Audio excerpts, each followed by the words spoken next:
आज की इस वीडियो में हम देखने वाले हैं कि किस प्रकार से हमें कॉलेज में एडमिशन से पहले चार बातों का बहुत ज़्यादा ध्यान रखना है। ठीक है, और कितने मार्क्स हमारे आ गए, क्योंकि आपका रिजल्ट आ चुका है तो रिजल्ट आने के बाद कितने मार्क्स वाले स्टूडेंट जो हैं वो अपना एडमिशन ले पाते हैं, इसको लेके एक कन्फ्यूज़न रहती है। पता नहीं क्यों कमेंट जैसे ही रिजल्ट आया उसके बाद बार बार कमेंट आ रहे हैं कि सर हमारे इतने परसेंट आए हैं कि हमें डीयू में एडमिशन मिल जाएगा, हमारे इतने परसेंट है हमें मिल जाएगा।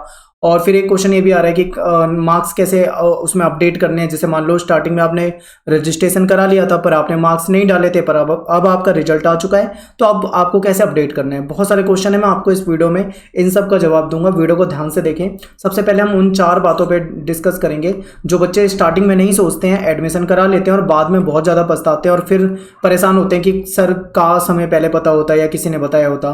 तो ये डिस्कस करेंगे। उसके बाद कट ऑफ पे डिस्कस करेंगे और फिर डिस्कस करेंगे इस बात पे कि कैसे आपको मतलब अपने मार्क्स को अपग्रेड करना है। ठीक है, इस पर एक अलग से वीडियो आने वाली है। तो सबसे पहले वो चार बातें समझिए। देखिए, हम एडमिशन तो करा लेते हैं लेकिन हम पहले से डिसाइड नहीं करते हैं और आज के समय में इतना कन्फ्यूज़न है कि बाद में हमें बहुत ज़्यादा दिक्कतें आती हैं। सबसे पहले आपको सिलेक्ट करना है आपका कॉलेज, कि आपके कॉलेज सिलेक्शन में आपको इस चीज़ का ध्यान रखना है कि आपको कौन से कॉलेज में एडमिशन चाहिए। एग्जाम्पल के लिए ये देखिए, नॉर्थ कैंपस के और एक तरफ साउथ कैंपस के। तो दो तरह के आपके डीयू के कॉलेज हैं, एक तो नॉर्थ कैंपस के कॉलेज होते हैं और एक साउथ कैंपस के कॉलेज होते हैं। यहाँ पे आपको पहले से ये, आप गूगल पे जाइए, आप ये लिख दो list of north campus college DU. इतना ही सर्च करोगे तो खूब सारे मतलब कॉलेज जो भी नॉर्थ कैंपस के सारे आपके सामने ओपन हो जाएंगे। फिर आपको डिसाइड करना है कि आपके घर से देखिए, नॉर्थ कैंपस के ज़्यादातर कॉलेज जो हैं बिल्कुल पास पास में टच में है समझो। तो आपको फिर ये डिसाइड करना है कि आपके घर से कौन सा कॉलेज है जो नज़दीक पड़ता है। नॉर्थ कैंपस का पड़ता है तो ठीक है, नहीं तो साउथ कैंपस में बहुत अच्छे अच्छे कॉलेज है, आप वहाँ से भी देख सकते हो। तो जो भी कॉलेज साउथ कैंपस का आपके घर से पड़े या नॉर्थ कैंपस का घर से पड़े, उन कॉलेजों की एक लिस्ट बना लो अपने आप कि भाई साउथ कैंपस के 5-10 कॉलेज आप लिस्ट बना लो। नॉर्थ कैंपस में कोई पढ़ता हो तो उसके 5-10 कॉलेज आप ढूंढ लो और उसकी लिस्ट बना लो। गूगल मैप आपके पास सबके पास होगा, डिस्टेंस आप सर्च कर सकते हो अपने घर की लोकेशन डाल के, कितना किलोमीटर पड़ेगा आपको एक एवरेज अंदाजा पता लग जाएगा वहाँ से। ठीक है, तो ये आपके सामने आ जाएगी सारी चीज़ें। उसके बाद फिर जब आपकी कभी कट ऑफ आएगी, फिर उसके बाद उन कॉलेजों में से सेलेक्ट करोगे तो फायदा होगा। क्यों? क्योंकि बहुत सारे स्टूडेंट एडमिशन ले लेते हैं ये सोच के बहुत अच्छा कॉलेज है, बाद में 3 साल आपको वो चीज़ें देखनी पड़ेगी। आपको 3 साल तक कॉलेज जाना है, तो फिर अगर आपने एक बार में काफ़ी दूर का कॉलेज सिलेक्ट किया है तो आपको 3 साल तक वो दिक्कत उठानी पड़ेगी। अगर आपने अपने घर के पास का कॉलेज सिलेक्ट किया है तो आपको 3 साल तक आराम रहेगा। तो आप इस चीज़ को भी ध्यान में रखकर ही अपना दाखिला कराया करें। ठीक है, तो ये आपको यहाँ पता लग जाएगा। और दूसरी चीज़ देखिए, यहाँ पे एक और क्वेश्चन आ जाता है कि कोर्स सिलेक्शन। बहुत सारे बच्चे जो होते हैं वो इस चीज़ को लेकर कन्फ्यूज हो जाते हैं कि हम अपना कोर्स सिलेक्ट करें तो कौन सा करें। इसमें दो तरह के कोर्स आपके मेन है, एक बीए प्रोग्राम और दूसरा जो है वो बीए ऑनर्स। बहुत सारे स्टूडेंट ऐसे हैं जो ऑनर्स में एडमिशन कराने के बाद पछताते हैं और कहते हैं काश हमने बीए प्रोग्राम लिया होता। बहुत सारे ऐसे हैं जो बीए प्रोग्राम में एडमिशन लेने के बाद ये सोचते हैं काश हमने ऑनर्स में एडमिशन लिया होता। तो आखिर ये बीए प्रोग्राम क्या होता है, बीए ऑनर्स क्या होता है, आपको पहले ये समझ होनी चाहिए। इसके लिए हमने एक BA programme versus BA honours की वीडियो बना रखी है, लिंक आपको डिस्क्रिप्शन में देंगे। लेटेस्ट 2 वीडियो है, एक तो मैंने बनाई थी 2 साल पहले, वो उस समय के हिसाब से थी, और अब की जो है वो बिल्कुल लेटेस्ट है जिसमें आपको सीबीसीएस सिस्टम के अकॉर्डिंग समझाया हुआ है। ठीक है, सचिन ने बनाई है, तो आप सचिन सर की वीडियो देख सकते हैं, लिंक आपको डिस्क्रिप्शन में दूंगा। वो बिल्कुल लेटेस्ट जो डीयू में जो चल रहा है आज के समय में उसको बताती है। तो आप पहले ये समझे बीए प्रोग्राम क्या है, ये समझे बीए ऑनर्स क्या है, समझ जाएं, उसके बाद डिसाइड करें कि मुझे कौन सा करना है। जो आपको, अगर आपको ऑनर्स पसंद है तो आप ऑनर्स करो, प्रोग्राम पसंद है प्रोग्राम करो, कुछ भी कर सकते हो, या आपकी चॉइस है, बिल्कुल आपको खुद ही चुनना है। ठीक है, आप 50 लोगों से सलाह लोगे, 50 तरह की बातें बताएंगे, जितने लोगों से सलाह लोगे उतनी ज़्यादा कंफ्यूजन होगी। तो इसलिए सलाह मत लो किसी से ज़्यादा। ठीक है, अपना खुद ही सर्च करो, ज़्यादा से ज़्यादा जानकारी इकट्ठा करो, उसके बाद डिसाइड करो और फिर एडमिशन लो। यहाँ पे एक और बात आ जाती है, आप देखोगे आगे कोर्स आपने सिलेक्ट कर लिया तो सब्जेक्ट कॉम्बिनेशन। बहुत सारे बच्चे बीए प्रोग्राम में एडमिशन ले लेते हैं, उनको स्टार्टिंग में नहीं पता होता सब्जेक्ट कॉम्बिनेशन। तो आप सब्जेक्ट का कॉम्बिनेशन ध्यान से रखें। मैं आपको केवल एग्जांपल के लिए मैंने कुछ कॉम्बिनेशन आपके सामने एग्जांपल के लिए रखे हैं। ठीक है, आप इनमें से देख सकते हो, इसके अलावा भी कई सारे कॉम्बिनेशन होते हैं। अगर मान लो आपको यहाँ से सब्जेक्ट पसंद नहीं है तो इसके अलावा बहुत सारे सब्जेक्ट का कॉम्बिनेशन होता है। जब कट ऑफ आएगी तब भी आपको दिख जाएगा और आप प्रोस्पेक्टस में जाके देखोगे तब भी दिख जाएगा। तो यहाँ पे देखो, जैसे मान लो आपने बीए प्रोग्राम में एडमिशन ले लिया, तो आपको वहाँ पे कॉम्बिनेशन देखना है कि मुझे कौन से सब्जेक्ट हैं जो पढ़ने हैं। अगर आप चाहते हो हिस्ट्री और पॉलिटिकल पढ़ना, तो आप हिस्ट्री पॉलिटिकल में एडमिशन करा सकते हो, क्योंकि जब कट ऑफ आएगी ना उस टाइम पे, जब आप फॉर्म भरोगे, मतलब आपने एडमिशन के लिए अप्लाई करोगे दोबारा से, उस टाइम पे आपके सामने ये ऑप्शन आएगा कॉम्बिनेशन वाला, कि आप किस सब्जेक्ट के कॉम्बिनेशन में एडमिशन लेना चाहते हो। जैसे हिस्ट्री पॉलिटिकल डिमांडिंग सब्जेक्ट है, डिमांडिंग है दोनों, तो इसकी जो कट ऑफ होती है वो थोड़ी सी हाई जाती है। अगर आप यहीं पे, अगर आप पॉलिटिकल साइंस के साथ इकोनॉमिक्स का अगर आप कॉम्बिनेशन ढूंढ रहे हैं, अगर आपको मिल जाता है, सॉरी इकोनॉमिक्स की जगह पॉलिटिकल साइंस के साथ अगर आप संस्कृत का कॉम्बिनेशन ढूंढ रहे हैं और आपको मिल जाता है, तो ये आपको इसकी जो कट ऑफ होगी वो लो होगी। यानी है दोनों ही कोर्स बीए प्रोग्राम के, एक ने हिस्ट्री पॉलिटिकल का कॉम्बिनेशन लिया, एक ने पॉलिटिकल संस्कृत का कॉम्बिनेशन लिया। लेकिन क्या हुआ, पॉलिटिकल और संस्कृत के कॉम्बिनेशन में जो कट ऑफ थी वो लो थी, कम थी। लेकिन अगर यहीं पे हिस्ट्री और पॉलिटिकल के कोर्स में उसने एडमिशन लिया, तो उसकी कट ऑफ जो थी वो हाई थी। ठीक है, हाई कट ऑफ होगी उसकी। क्यों? क्योंकि ये डिमांडिंग सब्जेक्ट होते हैं ना, जो ज़्यादा डिमांडिंग होते हैं उसकी थोड़ी जो कट ऑफ होती है वो थोड़ी हाई होती है। कुछ सब्जेक्ट ऐसे होते हैं जिसमें ज़्यादातर बच्चे इंटरेस्ट नहीं लेते हैं उसमें एडमिशन कराने के लिए। मैं आपको एक एग्जाम्पल देता हूँ, आप यहाँ पे मेरे एग्जाम्पल से समझो। देखो, आर्ट्स के लिए दो कोर्स हैं, जो दो कोर्स को कंपेयर कर देता हूं। एक है पॉलिटिकल साइंस ऑनर्स। पिछले कुछ वर्षों में इसका इतना ज़्यादा क्रेज बढ़ा है, पॉलिटिकल साइंस ऑनर्स का इतना ज़्यादा बढ़ा है कि अब आप पिछले कुछ सालों की कट ऑफ उठा के देखोगे, पिछले कुछ वर्षों की, तो आपको ये जो कोर्स है आपको काफ़ी इसकी हाई कट ऑफ मिलेगी। यहीं पे अगर मैं आपको बोलूँ संस्कृत ऑनर्स, अगर आप संस्कृत ऑनर्स को आप देखोगे तो आपको दिखेगा कि भाई इसमें बच्चे कम एडमिशन लेते हैं, तो इसकी जो कट ऑफ होगी आपको ऑनर्स पॉलिटिकल साइंस ऑनर्स के मुकाबले कम मिलेगी। तो यहाँ पे आपको समझ जाना है कि आप प्रोग्राम में जाओ चाहे ऑनर्स में जाओ, आपके सब्जेक्ट भी डिसाइड करते हैं कि आपकी कट ऑफ ऊपर जाएगी या कट ऑफ जो है वो नीचे जाएगी। तो यहाँ पे सब्जेक्ट कॉम्बिनेशन आपको अपने दिमाग में बिठा लेना है कि मुझे कॉलेज में कौन से सब्जेक्ट पढ़ने हैं। ये अगर सब्जेक्ट कॉम्बिनेशन में ज़्यादा आपको दिक्कत हो तो बिल्कुल टेंशन ना लो, 1 से 2 दिन में आपको सारे सब्जेक्ट कॉम्बिनेशन का वीडियो अवेलेबल करवा देंगे। आप कमेंट में लिख देना, ठीक है, और वहां पे आपको दिखा देंगे कि डीयू में कौन कौन से सब्जेक्ट का कॉम्बिनेशन होता है। अब देखिए, डीयू की जो सीटें होती है ना, वो भी सब्जेक्ट कॉम्बिनेशन के अनुसार होती है। लिमिटेड सीटें होती हैं। पॉलिटिकल हिस्ट्री की कुछ सीटें होंगी, पॉलिटिकल संस्कृत की कुछ सीटें होंगी, ठीक है। हिस्ट्री के साथ आप सोशोलॉजी पढ़ोगे तो उसकी कुछ सीटें होंगी, पहले से डिसाइड होती हैं। तो जिसकी जितनी सीटें होती है उसमें आपको चांस थोड़े ज़्यादा मिल जाते हैं एडमिशन के। तो ये बातें आपको यहाँ पे समझ में आ गई। कोर्स आप सिलेक्ट कर लो कि प्रोग्राम करोगे ऑनर्स, कॉलेज सिलेक्ट कर लो कि कौन से कॉलेज में आप दाखिला लेना चाहोगे, ठीक है। वो बाद में डिपेंड करेगा आपकी कट ऑफ पे, आपकी कट ऑफ और आपके मार्क्स पे। मान लो आप, कई बार ऐसा हो जाता है कि हमें 5 कॉलेज पसंद है और हमारे मार्क्स उतने नहीं है जितने उसकी कट ऑफ है, तो हमें मजबूरन उस कॉलेज में एडमिशन मिलता नहीं है, फिर हमें मजबूरन किसी दूसरे कॉलेज में लेना पड़ता है। वो एक अलग केस है। नहीं मिलता तो क्या करेंगे, तब हमारे पास दूसरे ऑप्शन होंगे, हम वहाँ पर एडमिशन ले लेंगे। लेकिन पहले से हम सोच के तो रखेंगे कि हमें ये कॉलेज चाहिए। अब मिलेंगे नहीं मिलेंगे वो बाद में डिपेंड करेगा, डिसाइड करेगा उस पर, कट ऑफ के ऊपर। तो ये आपको यहाँ पे समझ में आ गया। तीसरा देखो, यहाँ पे एक बहुत बड़ा क्वेश्चन आ रहा है, बार बार क्वेश्चन ये आ रहा है कि सर ये जो एडमिशन के लिए जो फॉर्म भरे जा रहे हैं डीयू के, क्या ये रेगुलर के हैं? हमने तो इसे ओपन के समझ के भर दिया, तो क्या इसमें जो हमने फॉर्म भर दिया तो क्या हमें उसके लिए कैंसिल करवाना पड़ेगा अपना फॉर्म, या कहीं मतलब हम अगर दोबारा से ओपन से भरेंगे तो कोई दिक्कत तो नहीं आएगी? ऐसे क्वेश्चन जो है बहुत ज़्यादा कन्फ्यूज कर रहे हैं, तो मैं आपका ये कन्फ्यूजन दूर कर देता हूँ।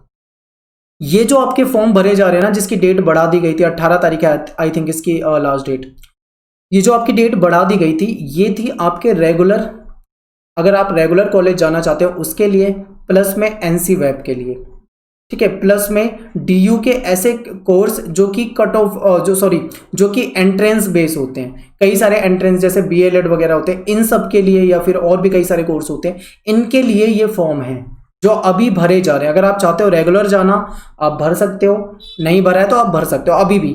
एनसी वेब में जाना चाहते हैं तो गर्ल्स, जो दिल्ली की लड़की है, दिल्ली की गर्ल्स है जो 12वीं दिल्ली से पढ़ी हुई है, वो एनसी वेब के लिए इसी रेगुलर वाले में अप्लाई करेगी, ऑटोमेटिकली वो एनसी वेब के लिए भर जाएगा उसका फॉर्म और ऑटोमेटिक एलिजिबल हो जाएगी, ठीक है। और एंट्रेंस बेस पे अगर कोई बहुत सारे कोर्सेज आप उसे देख सकते हो, शायद 7-8 कोर्स होंगे, तो आप उनमें से किसी कोर्स में जाना चाहते हैं तो फॉर्म भरें। लेकिन मान लो आपको जाना था ओपन में एडमिशन कराना था, पर आपने तो ये वाला फॉर्म भर दिया, अब कैंसिल कराना है। बहुत सारे बच्चे बोलेंगे कैंसिल कराएं, तो आपको कैंसिल कराने की जरूरत नहीं है, आपको कैंसिल कराने की जरूरत नहीं है। जो भर दिया सो भर दिया, कट ऑफ आएगी, आप एडमिशन के लिए आगे की प्रोसेस नहीं भरोगे, आप एडमिशन नहीं कराओगे, आप उसको कुछ नहीं कर रहे हो, आप फॉर्म को नहीं देख रहे हो, तो आपका ऑटोमेटिक वो कैंसिल ही है। अब मान लो 3 लाख बच्चों ने एडमिशन के लिए फॉर्म भर दिया, तो क्या 3 लाख थोड़ी ना मतलब एडमिशन लेते हैं वहाँ पे, सीटें जो है वो तो लिमिटेड है। 3 लाख में से हो सकता है 50-60 हज़ार कोई एडमिशन मिले, 20-30 हज़ार कोई एडमिशन मिले, बाकी के बाकी तो वैसे ही कैंसिल है ऑटोमेटिक, उनको एडमिशन ही नहीं मिलेगा। तो ये होता है ना यहाँ पे, तो आप समझ गए ना, अगर किसी ने भर दिया है तो आपको कैंसिल नहीं कराओगे आप उसे, वो ऑटोमेटिक कैंसिल होगा जब आप एडमिशन नहीं लोगे। आप ओपन से भर सकते हो। क्या हम रेगुलर का भी अप्लाई कर चुके हैं, ओपन का भी अप्लाई कर देंगे तो कोई दिक्कत तो नहीं आएगी? ये भी क्वेश्चन बार बार आ रहा है। तो कोई दिक्कत नहीं आएगी, आप चाहो तो 50 जगह से फॉर्म भरो, जितनी यूनिवर्सिटी देश में, आप सबके फॉर्म भर सकते हो एक ही टाइम पे, पर आपको एडमिशन किसी एक ही यूनिवर्सिटी में लेना पड़ेगा। रेगुलर में अगर आपने मान लो फॉर्म भर दिया तो आपको या तो रेगुलर में लेना पड़ेगा, या आपने ओपन में भरा है तो ओपन में लेना पड़ेगा। तो जैसे मतलब जिसमें आपको बाद में, कई सारे बच्चे होते हैं जो मल्टीपल फॉर्म भर देते हैं अलग अलग यूनिवर्सिटी के, बाद में फिर डिसाइड करते हैं, ठीक है। कई बच्चे तो ऐसे होते हैं जो रेगुलर कॉलेज में एडमिशन ले लेते हैं, BA में किसी में, और बाद में उनका एंट्रेंस वगैरह, जैसे मान लो किसी का LLB का क्लियर हो गया, किसी का BTech का एंट्रेंस क्लियर हो गया, या किसी का किसी और चीज़ का एंट्रेंस, या फिर किसी को लगता है कि नहीं यार रेगुलर में नहीं जाना चाहिए, ओपन से करना चाहिए, या फिर किसी और कोर्स में जाना चाहिए, तो वो बाद में अपना एडमिशन कैंसिल करा लेते हैं, ठीक है। तो बहुत सारे बच्चे एडमिशन करा के फिर कैंसिल करा लेते हैं, और बहुत सारे हैं जो फॉर्म भरने के बाद जाते ही नहीं। तो सारे ऑप्शन आपके सामने खुले हुए, कोई दिक्कत नहीं है। अगर आपने भर दिया गलती से उसको ओपन का समझ के, तो आप बिल्कुल ना टेंशन लें, आपके लिए वो कोई दिक्कत नहीं करेगा। अब यहाँ पे एक क्वेश्चन है कि बहुत सारे बच्चे पूछे सर आपने NC वेब भी बता दिया, NC वेब तो ओपन ही होता है। तो NC वेब देखो ये गर्ल्स के लिए होता है, तो इसके लिए ना अलग से, जैसे SOL के अलग से एडमिशन के फॉर्म होते हैं, ऐसे NC वेब के अलग से फॉर्म नहीं होते, ठीक है। तो इसीलिए NC वेब वालों को इसी रजिस्ट्रेशन में ही अपना वो दाखिला का फॉर्म भरना पड़ता है, ठीक है। उसके बाद जो कट ऑफ आती है, उस कट ऑफ के बाद ही इनका एडमिशन डिसाइड होता है, इसलिए मैंने NC वेब उसी के साथ बताया, ठीक है। SOL जो होता है यहाँ पे कोई कट ऑफ का सीन नहीं होता, डायरेक्ट आप अपना फॉर्म भरोगे, फीस कटवाओगे, अपने डॉक्यूमेंट लगाओगे, फोटो वगैरह स्कैन करोगे, सिग्नेचर वगैरह सब कुछ कर दोगे जब कंप्लीट, ज़्यादा ज़्यादा शायद 10 से 20 मिनट लगेंगे या 20 से 30 मिनट लगेंगे, इतनी देर में आपका कंफर्म एडमिशन हो जाएगा। बहुत सिंपल प्रोसेस है SOL, IGNOU या किसी भी ओपन में एडमिशन लेने का, लेकिन बस रेगुलर का जो है वो थोड़ा सा कॉम्प्लिकेटेड होता है, बाकी कोई दिक्कत नहीं है दोनों में से, ठीक है। अब यहाँ पे देखो एक क्वेश्चन आ रहा था बार बार मेरे सामने कि बच्चे कह रहे हैं कि सर आपने SOL के बारे में बताया, आपने IGNOU के बारे में भी बताया, तो IGNOU को लेकर बहुत सारी कन्फ्यूजन रहती है बच्चों के दिमाग में, क्या सर IGNOU की वैल्यू है या नहीं है, IGNOU से करने का फ़ायदा है या नहीं है। तो बहुत सारे बच्चे ऐसा करते हैं, तो मैं वैसे आपको बहुत डीप समझा चुका हूँ, लेकिन बार बार जब ऐसे क्वेश्चन आते हैं ना, जबकि मैं समझा चुका हूँ कई बार वीडियो में, लेकिन फिर भी नहीं समझते। मैंने कई बार समझाया कि दोनों को वैल्यू सेम है, लेकिन नहीं समझते। तो अगर किसी को नहीं समझ में आ रही है ऐसी बातें, तो आप बिल्कुल IGNOU में एडमिशन बिल्कुल भूल कर भी ना करवाएं, आप SOL में करवाएं। क्योंकि अगर आपको ऐसा लगता है कि SOL की वैल्यू बहुत ज़्यादा है, IGNOU की वैल्यू बिल्कुल नहीं है, तो आप SOL में करवाएं एडमिशन।